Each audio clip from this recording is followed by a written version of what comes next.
Thanks for joining us. I'm Brad Sattin with Smart Money Matters. We're joined today by Wayne Von Borstel with Von Borstel and Associates. How are you, Wayne? Great. How are you, Brad?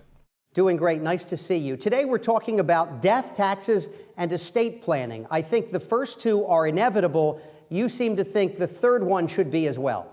Well, I think the third one is. It's not should be, because for several things, we all die.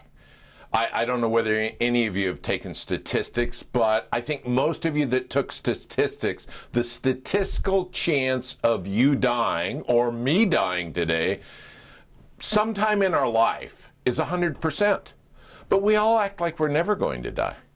And there's so many facets of estate planning. Estate planning, people think about estate planning, think, well, it's how I transfer my stuff. It's about the stuff. How do I mitigate taxes and the stuff? The biggest failures in estate planning that I've seen are when we fail to think about the people we love.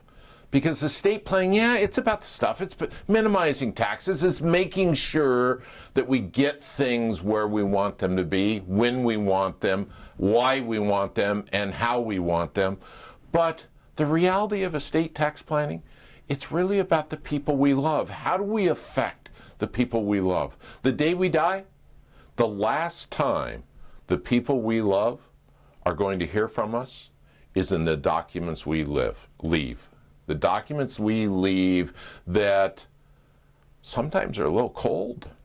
Sometimes really didn't think about the wealth we're going to leave them and how that's going to affect their lives, their choices, their attitudes. If we're leaving to our kids, how's it going to affect our grandkids? And how much is too much? See, estate planning is about documents that dictate, because the day we die, either our family, charity, the government, or the company we work for is going to be the biggest beneficiary of our estate. And most people that don't plan, the government and the company they work for become the biggest beneficiary. Is that who you want to get your wealth? Or do you want to get your wealth to your family or a charity you care about? Do you want to give your wealth in a way that is significant and affects lives? I think so.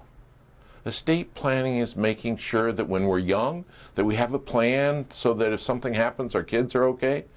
When we're middle-aged, so that kids are over age 18, don't have an incident and we have no way to affect their lives because no one will talk to us, because there's not a power of attorney, there's not a medical directive, and we can't make decisions for those we love. Estate planning is a process that is just part of a financial plan about those we love and how we want to affect them the day we die, become incapacitated, or an event happens that we can't control. So you don't do it for yourself, you do it for those you love.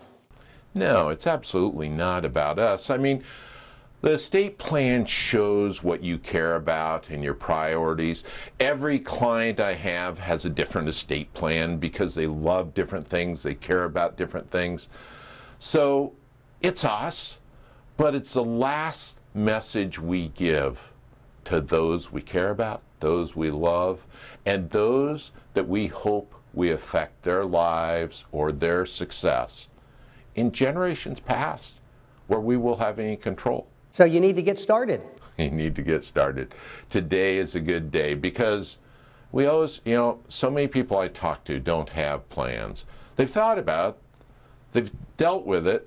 The biggest problem I have is young people don't have estate plans because they can never figure out who to name guardian for their kids. I don't know how 2 billion kids a year get through life, but your kids can't get through life with anybody you know. You have to make a decision. A plan in writing is better than not having one. You need to have one. A poor plan is better than no plan. So you got to get started. You've got to take that first step. You've got to meet with someone, have a conversation, and put your wishes, your goals, and your love in writing. Good advice. Wayne, thanks so much for joining us. Thank you for having me. I'm Brad Sattin with Smart Money Matters.